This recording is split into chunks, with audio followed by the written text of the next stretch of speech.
दोस्तों, एक व्यक्ति अपनी नई चमचमाती फॉर्च्यूनर कार से कहीं जा रहा होता है। तभी रास्ते पर एक चौराहा पड़ता है। ट्रैफिक लग जाती है। उसी वक्त लाल बत्ती जल जाता है। कुछ देर अपनी गाड़ी को उसी ट्रैफिक में रोकता है। कुछ देर के बाद अब वहां पर हरी बत्ती जलती है। सभी गाड़ी आगे की ओर बढ़ने लगती है। तभी वो भी अपनी गाड़ी को आगे निकालता है। कुछ दूर आगे निकालने के बाद वो थोड़ा स्पीड ले लेता है। थोड़ी देर के बाद एक महिला उसकी कार के सामने आ जाती है और उसकी कार से टक्कर लग जाती है। वो महिला लगभग 5 फीट दूर जाकर गिरती है।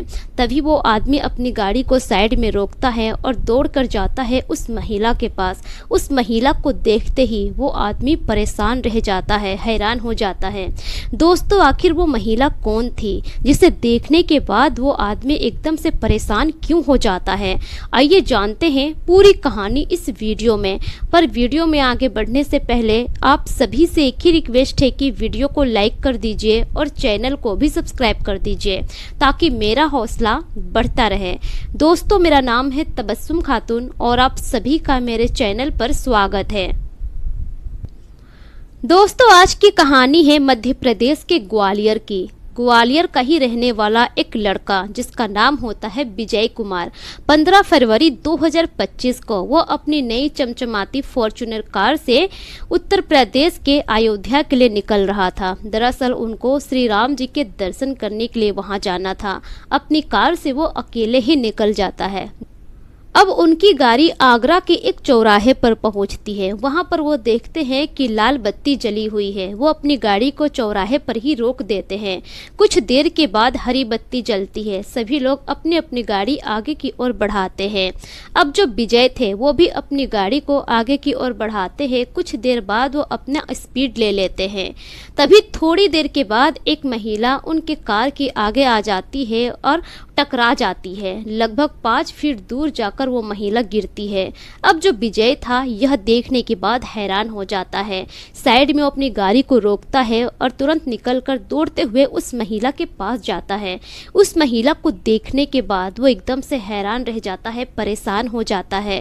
थोड़ी देर के बाद लोग भी वहां पर भीड़ लगा देते हैं। लोग तरह तरह की बातें कहने लगते हैं विजय से और उसको कुछ लोग पकड़ लेते हैं। तभी विजय कहता है कि मुझे इस महिला को लेकर यहाँ से जाने दीजिए, मुझे हॉस्पिटल लेकर जाना है। लोग मना करते हैं और कहते हैं कि क्या गारंटी है कि तुम इस महिला को ले जाकर कहीं फेंक दोगे। तब जाकर विजय कहता है कि आप लोग मेरा यकीन कीजिए, मैं इस महिला को हॉस्पिटल ही लेकर जाऊंगा। ये महिला मेरी पत्नी है। अब लोग इस बात को सुनने के बाद हैरान हो जाते हैं। कोई भरोसा ही नहीं करता है। लोग कहते हैं कि खुद बचने के लिए तुम इस तरह का झूठा नाटक मत करो, हमें अच्छे से पता है और तुम लोगों को मैं अच्छे से जानता हूं कि तुम लोग बचने के लिए क्या कुछ कर सकते हो। क्योंकि विजय को देखकर ऐसा लगता नहीं था कि विजय उस महिला का पति होगा। विजय का पहनावा बहुत अच्छा था। उसके गले में 3-3 सोने की चेन थी। हाथों में उसने डायमंड की अंगूठी लगाई हुई थी। यह सब देखकर लोग एकदम से हैरान हो जाते हैं। तभी जो विजय था वो कहता है कि ठीक है, अभी मैं आप लोगों को प्रूफ देता हूँ। विजय अपने पॉकेट से पर्स निकालता है। पर्स में फोटो लगा होता है दोनों की शादी का। वो फोटो दिखाता है और कहता है कि ये देखिए, ये मेरी ही पत्नी है। तब जाकर लोगों को भरोसा होता है। विजय अपनी पत्नी को गाड़ी में बैठाता है क्योंकि उसकी पत्नी बेहोश थी और उसके साथ वहीं का एक और व्यक्ति भी बैठता है। उसके बाद विजय अपनी पत्नी को लेकर नजदीकी हॉस्पिटल की तरफ चल पड़ता है। दरअसल उस महिला को वहां पर सभी लोग अच्छे से पहचानते थे। उसका तो कोई ठिकाना था नहीं, लेकिन कई सालों से वो महिला वहीं पर चौराहे पर पेन बेचा करती थी और आस पड़ोस के जितने भी दुकानदार थे सभी लोग उस महिला को अच्छे से जानते थे। इसीलिए सभी लोग वहां पर आकर भीड़ लगा दिए थे और उसके साथ इस तरह का सवाल कर रहे थे। तभी विजय प्रूफ देता है और अपनी पत्नी को लेकर हॉस्पिटल चला जाता है। हॉस्पिटल जाने के बाद पत्नी को एडमिट करता है। ट्रीटमेंट होता है। ट्रीटमेंट होने के लगभग 2-3 घंटे के बाद अब जो महिला थी विजय की पत्नी, उसको होश आता है। जब उसकी आंखें खुलती है और सामने अपने पति को देखती है तो हैरान हो जाती है। वो वहीं पर रोने लगती है और अपने पति से माफ़ी मांगती है और कहती है कि मुझे माफ़ कर दीजिए, मैंने जो कुछ भी किया आपके साथ सब अपनी माँ की बातों में आकर किया। मैं माँ की बातों में आकर बहक गई थी, बस इसीलिए मैंने ऐसा किया। दरअसल जो विजय था वो ग्वालियर का ही रहने वाला था और ग्वालियर का सबसे अमीर व्यक्ति था। उसके पास बहुत सारे कारोबार थे। उसके पापा बहुत बड़े बिजनेसमैन थे। पापा की उम्र ढलने के बाद विजय अपने पापा के बिजनेस को ही संभालता है, लेकिन कुछ वक्त गुजरने के बाद विजय के पापा की मौत हो जाती है। माँ बाप का वो इकलौता बेटा होता है। पापा की मौत के बाद विजय अपनी माँ के साथ ही रहने लगता है। घर में किसी चीज की कोई कमी नहीं होती है। लग्जरी लाइफ जीता, ऐसो आराम की जिंदगी जीने वाला विजय था। धीरे धीरे ऐसे ही समय गुजरता है। कुछ वक्त गुजरने के बाद विजय की माँ को अब उसकी शादी की चिंता सताने लगती है। एक दिन की बात है कि विजय अपनी माँ के बर्थडे पर अपनी माँ को लेकर एक रेस्टोरेंट में जाता है डिनर कराने के लिए। अब दोनों माँ बेटा उस रेस्टोरेंट में जाते हैं और बैठते हैं।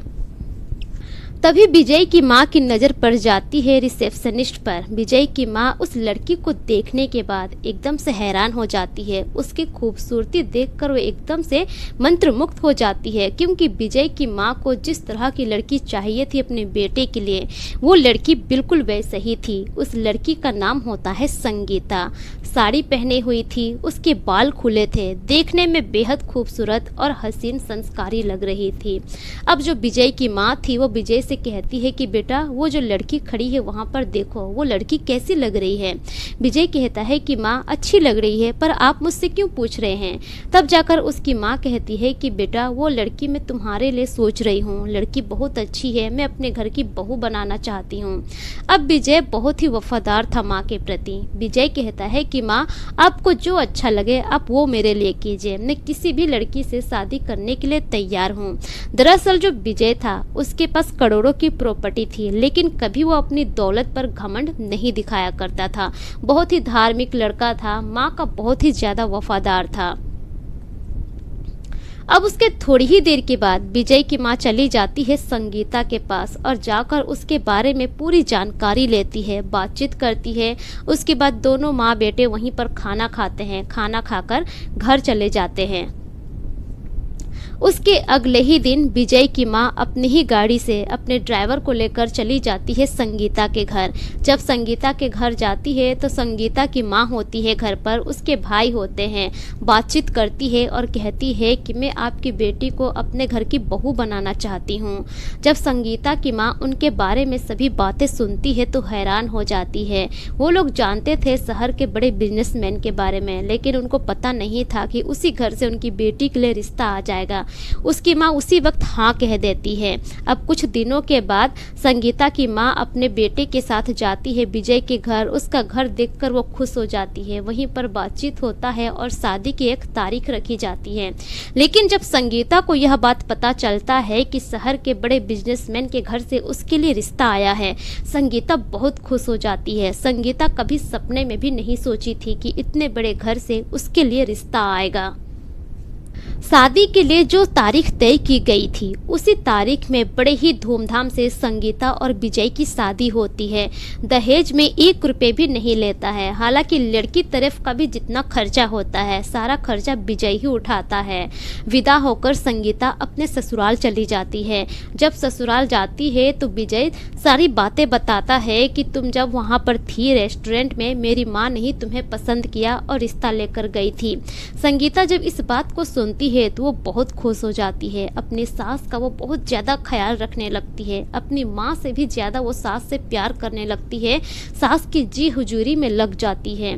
धीरे धीरे ऐसा ही समय गुजरता है। संगीता घर का सारा काम करती, सास को एक पल के लिए भी अकेला नहीं छोड़ती, खूब सेवा करती। साथ ही साथ वो अपने पति का भी दिल जीत लेती है। कुछ समय के बाद पति पत्नी में बहुत ज़्यादा प्यार हो जाता है। विजय अपनी पत्नी से बेइंतहा मोहब्बत करने लगता है, क्योंकि जो उसकी पत्नी थी उसकी माँ का बहुत ज़्यादा ख्याल रखती थी। लेकिन इसी बीच जो संगीता की माँ थी वो रोजाना फ़ोन करती और उसके ससुराल का हाल खबर लेती। जब संगीता की माँ को यह बात पता चलता है कि संगीता अपने ससुराल में कामकाज करती है, सास का इतना ख्याल रखती है, वो लड़की अपने घर में काम नहीं करती थी लेकिन ससुराल जाने के बाद इतना काम करती है, अब संगीता की माँ उसके कान भरना शुरू कर देती है। फ़ोन करके कहती कि बस इसीलिए इसलिए हमने तुम्हारे लिए क्या इतना बड़ा घर देखा है कि इतने बड़े घर में जाकर तुम वहाँ की नौकरानी बन जाओ। हमने इसलिए शादी कराया था कि तुम वहाँ पर रानी की तरह ज़िंदगी गुजारोगी, इसलिए नहीं कि तुम वहाँ पर जाकर नौकरानी बन जाओगी, सारा दिन काम करोगी, सास की सेवा करोगी, पति की सेवा करोगी। इसलिए हमने तुम्हें वहाँ पर नहीं भेजा है। अब माँ की बातों में आकर संगीता का मन भटकने लगता है, क्योंकि माँ तो ऐसे कान भर दी थी कि अब वो पूरी तरह से भटक गई थी। धीरे धीरे वो सास की बातों को इग्नोर करना शुरू कर देती है, धीरे धीरे घर का कामकाज भी करना बंद कर देती है। लेकिन जो उसकी सास थी, अब उसके इस रहवट से वो एकदम हैरान हो जाती है और सोचने पर मजबूर हो जाती है कि आखिर बहू को हो क्या गया है, इस तरह का व्यवहार वो क्यों कर रही है।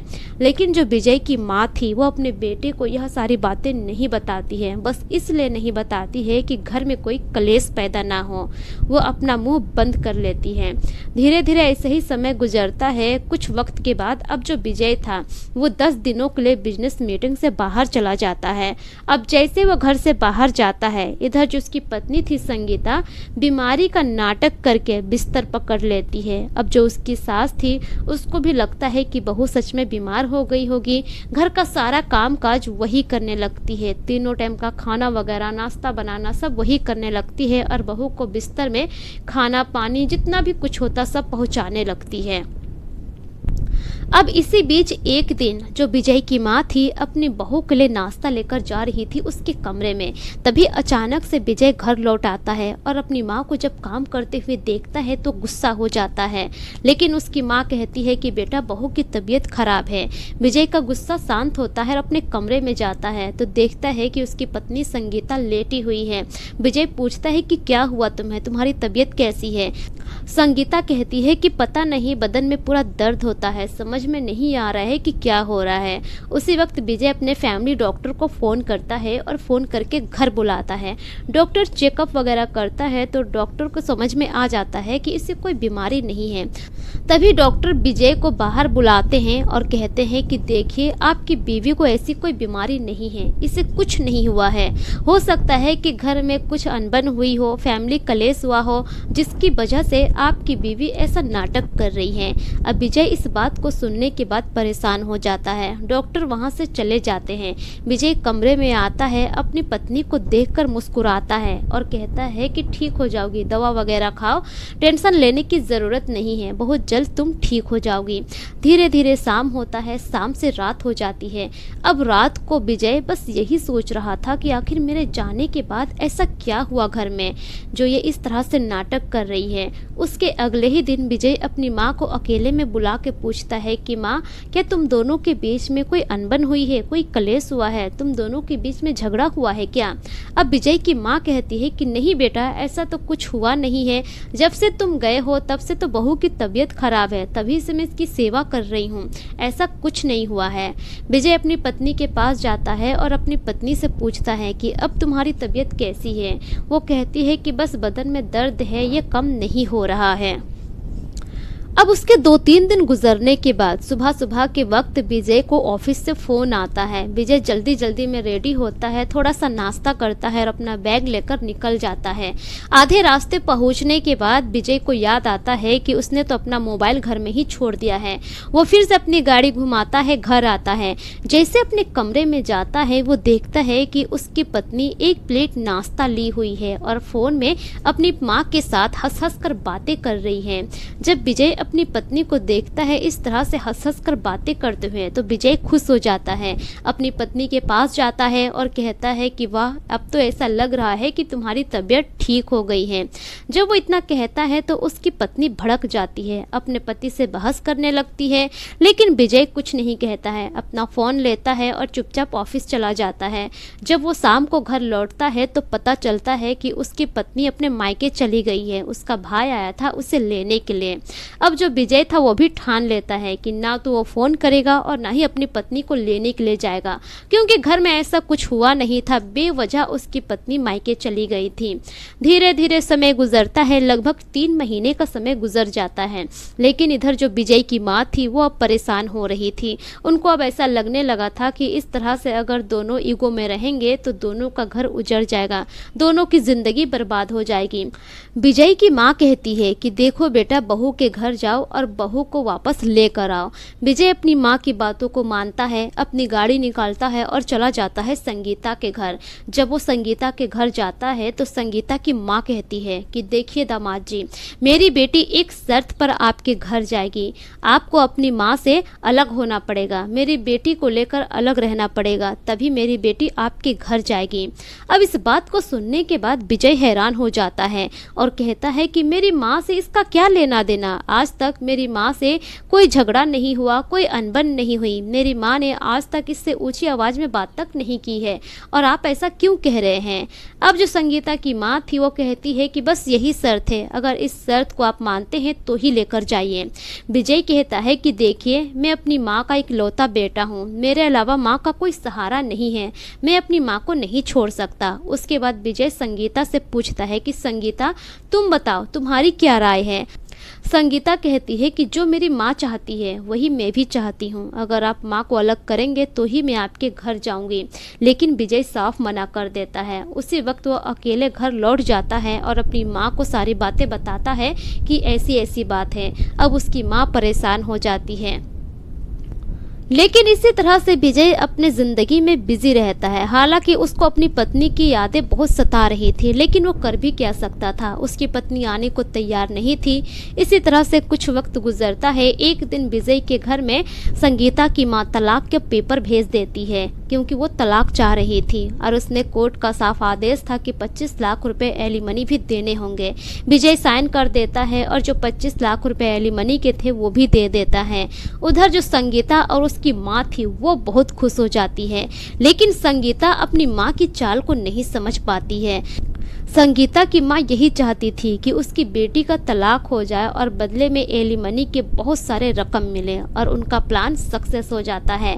पैसे मिलने के बाद संगीता, उसकी माँ पूरा पार्टी करना शुरू कर देती है। किटी पार्टी में जाती, रात रात भर क्लब में जाकर ऐश करती। धीरे धीरे करके दोनों अय्याशी करना शुरू कर देती है। लेकिन इधर जो संगीता का भाई था उसे बहुत बुरा लग रहा था। संगीता का भाई कभी नहीं चाहता था कि उसकी बहन का घर उजड़े, उसकी बहन अपने ही पति से तलाक लेकर यहाँ आ जाए। उसका भाई कई बार उसे समझाता भी है कि दीदी ऐसा मत कीजिए, अगर आप तलाक ले लेती हो तो फिर आप कहीं की नहीं रहोगी, कुछ वक्त आने के बाद आपकी ज़िंदगी बर्बाद हो जाएगी। जीजू बहुत अच्छे हैं, आपका परिवार इतना अच्छा है, आप क्यों छोड़ रही है। लेकिन संगीता के कानों में उसकी माँ की बातें भरी हुई थी। इसी वजह से संगीता अपनी भाई की बातों को भी नहीं मानती है और तलाक ले लेती है। धीरे धीरे समय गुजरता है। संगीता और उसकी माँ को शराब की बुरी लत लग जाती है। रोजाना दोनों शराब में ही डूबे रहते हैं, शराब में ही दिन रात लगे रहते हैं। अब इसी तरह से कुछ साल और गुजर जाते हैं। इधर जो संगीता का भाई था वो भी बड़ा हो गया था। अब कुछ वक्त गुजरने के बाद संगीता के भाई की भी शादी हो जाती है, उसकी पत्नी घर में आ जाती है। लेकिन जब संगीता की भाभी आती है, उसकी भाभी संगीता और अपनी सास की जब नाटक को देखती है तो वो परेशान हो जाती है, क्योंकि दिन रात दोनों माँ बेटी घर में शराब पिया करती थी और किचकिच किया करती थी। इससे अब संगीता की जो भाभी थी वो परेशान हो जाती है। एक दिन संगीता की भाभी अपने पति से कहती है कि देखिए, इस घर में मैं तभी रहूंगी जब आपकी जो माँ है और बहन है इस घर से जाएगी, या फिर हम दोनों इस घर से अलग हो जाते हैं। अब उस दिन संगीता के भाई को वो दिन याद आने लगता है कि उसी के सामने उसकी माँ अपने दामाद यानी कि संगीता के पति को बोली थी कि या तो आप अपनी माँ से अलग हो जाइए, तभी संगीता आपके साथ जाएगी। तब जाकर संगीता के भाई को एहसास होता है कि इंसान जो कर्म करता है उसका कर्म लौटकर जरूर आता है। अब जो संगीता का भाई था वो अपनी पत्नी से कहता है कि देखो, मैं तो ऐसा नहीं कर सकता, लेकिन तुम इस घर का माहौल कुछ ऐसा कर दो कि वो लोग घर छोड़ने पर मजबूर हो जाएं। अब पति से जब संगीता की भाभी को छूट मिल जाता है, उसके बाद सास और ननंद को वो परेशान करना शुरू कर देती है। अब परेशान होकर एक दिन जो संगीता की माँ थी वो अपने बेटे से कहती है और शिकायत करती है बहू की, और सारी बातें बताती है। अब जो संगीता का भाई था वो कहता है कि देखिए माँ, जिस तरह से आपने दीदी का घर तुड़वाया, मैं नहीं चाहता हूँ कि मैं अपना घर तोड़ लूँ, तो बेहतर यही है कि आप और दीदी इस घर से चले जाइए। जब बेटा मुंह खोलकर इतना कह देता है तो संगीता की माँ संगीता को लेकर घर छोड़कर चली जाती है और वो लोग एक किराए के घर में रहने लगते हैं। उसके बाद संगीता छोटा मोटा नौकरी ढूंढने लगती है, लेकिन जहाँ भी वो काम के लिए जाती सभी यही कहते हैं कि जो लड़की इतने बड़े घर में रहती थी, शहर के सबसे अमीर व्यक्ति से जिसकी शादी हुई थी, वो आज 10,000 की नौकरी के लिए तरस रही है। इस तरह से सभी लोग ताना देना शुरू कर देते हैं, जिसकी वजह से संगीता का घर से निकलना भी अब मुश्किल हो जाता है। लेकिन शराब के लत ने दोनों की जिंदगी बर्बाद कर दी थी। धीरे धीरे 6 महीना और गुजर जाता है। उनके पास जितने भी पैसे थे सब खत्म हो जाते हैं। शराब ना मिलने की वजह से अब जो संगीता की माँ थी उसकी तबीयत खराब होती है और कुछ महीनों के बाद संगीता की माँ की मौत हो जाती है। संगीता की माँ की मौत होने के बाद अब संगीता एकदम परेशान हो जाती है। धीरे धीरे करके उसकी दिमागी हालत खराब होने लगती है। संगीता भी उस किराए के घर को छोड़ देती है और रास्ते में इधर से उधर भटकने लगती है। संगीता भटकते भटकते उत्तर प्रदेश के आगरा के एक चौराहे पर जाकर रुकती है और वहीं पर अपना पेट पालने के लिए संगीता पैकार से कलम खरीदती और उसी कलम को चौराहे पर बेचती। जितनी भी बड़ी बड़ी गाड़ियां रुकती उसी गाड़ी के सामने जाती और कलम को बेचकर अपना गुजारा कर रही थी। तभी एक दिन विजय अयोध्या जा रहा था श्री राम जी के दर्शन करने के लिए, और तभी उत्तर प्रदेश के आगरा के चौराहे पर उसकी गाड़ी रुकती है और जब गाड़ी वहां से आगे निकलती है तो वहीं पर संगीता का एक्सीडेंट हो जाता है उसी के कार से। हॉस्पिटल में विजय संगीता से कहता है कि देखो संगीता, अनजाने में मेरी गाड़ी से तुम्हारा एक्सीडेंट हुआ, अब तुम ठीक हो, बदले में मैं तुम्हें कुछ पैसे दे रहा हूँ, कुछ दिन आराम करना, तुम बिल्कुल ठीक हो जाओगी, उसके बाद तुम्हें जो करना है तुम करो, मैं यहाँ से जा रहा हूँ। लेकिन संगीता रोने लगती है और कहती है कि प्लीज़ मुझे अपने साथ ले चलिए, मैं आपके साथ दोबारा रहना चाहती हूँ, मुझे माफ़ कर दीजिए, मुझे एक बार दोबारा मौका दीजिए। विजय कहता है कि नहीं, अब मैं तुम्हें कभी दोबारा मौका नहीं देना चाहता हूँ। मेरी माँ ने तुम्हें पसंद किया था, मेरी माँ के कहने पर मैंने तुमसे शादी की थी, लेकिन तुमने मेरी माँ के साथ ऐसा किया, मेरे साथ इतना बुरा बर्ताव किया जिसे मैं कभी नहीं भूल सकता हूँ। संगीता कहती है कि एक बार प्लीज़ मुझे माँ से बात करवाइए, एक बार मैं उनसे बात करना चाहती हूँ, माफ़ी मांगना चाहती हूँ। उसके बाद विजय अपनी माँ को फ़ोन लगाता है और फ़ोन लगाकर कहता है कि माँ, आपकी बहू मिली है और आपसे बात करना चाहती है। उसकी माँ कहती है कि बेटा, दो बहू से मैं बात करना चाहती हूँ। संगीता बात करती है और फूट फूट कर रोती है और अपनी सास से माफ़ी मांगती है और कहती है कि माँ जी, मुझे माफ़ कर दीजिए और एक बार फिर से मुझे अपना लीजिए, मैं कभी वो गलती दोबारा नहीं दोहराऊंगी। उसके बाद जो विजय की माँ थी विजय से बात करती है और कहती है कि देखो बेटा, संगीता को अपनी गलती का एहसास है, तुम बहू को जाओ श्री राम जी के दर्शन करवाओ और फिर अपने घर लेकर आओ, मैं बहू को फिर से अपनाना चाहती हूँ। अब जो विजय था माँ की बातों को मानता है, संगीता को हॉस्पिटल से शाम को डिस्चार्ज करवाता है। उसके बाद विजय अपनी पत्नी को लेकर एक होटल में जाता है, उसे फ्रेश करवाता है, नए कपड़े पहनाता है। उसके बाद दोनों चले जाते हैं अयोध्या श्री राम जी के दर्शन करने के लिए। दर्शन करने के बाद वापस लौटता है, अपने घर ग्वालियर आता है। उसके बाद वहां से लौटकर दोनों ग्वालियर पहुंचते हैं। विजय अपने घर पहुंचता है। जैसे ही संगीता की सास संगीता को देखती है, बहू को गले से लगा लेती है और कहती है कि देखो बहू, जो गलती तुमने पहले की है उस गलती को कभी मत दोहराना। उसके बाद अपनी बहू को अपना लेती है। कुछ दिन के बाद फिर से दोनों की शादी करवाते हैं एक मंदिर में ले जाकर। लेकिन जब यह बात संगीता के भाई को पता चलता है तो वो बहुत खुश होता है। संगीता के भाई भाभी आते हैं संगीता से मिलने के लिए और संगीता का भाई माफ़ी मांगता है अपनी बहन से और कहता है कि देखिए दीदी, आपने जो किया था वो बहुत गलत किया था, मैंने आपको पहले भी समझाया था लेकिन आप नहीं समझे। लेकिन मैंने आपके साथ जो कुछ भी किया बस आपको आईना दिखाने के लिए किया, आपको सबक सिखाने के लिए किया, मुझे माफ़ कर दीजिए। संगीता अपने भाई को माफ़ कर देती है। पूरे परिवार में सुलह हो जाता है। आज सभी अच्छे से अपनी ज़िंदगी गुजार रहे हैं। दोस्तों ये रही पूरी कहानी आप लोगों के सामने। यह कहानी आप लोगों को कैसी लगी अपनी राय कमेंट सेक्शन में ज़रूर दीजिए, और ज़रा भी अच्छी लगी तो अपने दोस्तों और रिश्तेदारों के साथ ज़रूर शेयर कीजिए। यह एक सच्ची घटना से प्रेरित काल्पनिक कहानी है। इस कहानी में सभी पात्र के नाम बदल दिए गए हैं। मेरा मकसद किसी के भी भावनाओं को ठेस पहुँचाना नहीं है, बल्कि मेरा मकसद आप सभी को सतर्क करना है, जागरूक करना है, ताकि आप अपना और अपने फैमिली का ख्याल रख सकें।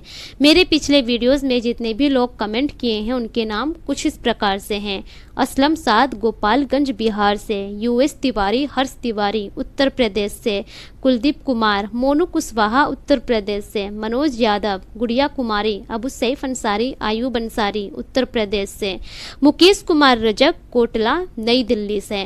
दोस्तों अगर आप लोग भी अपना नाम मेरी वीडियोस में सुनना चाहते हैं तो अपना नाम और अपने राज्य का नाम कमेंट सेक्शन में ज़रूर लिखें, ताकि मैं अपने अगली वीडियो में आप सभी का नाम ले सकूं। मिलेंगे फिर एक नई कहानी के साथ, तब तक के लिए शुक्रिया। जय हिंद।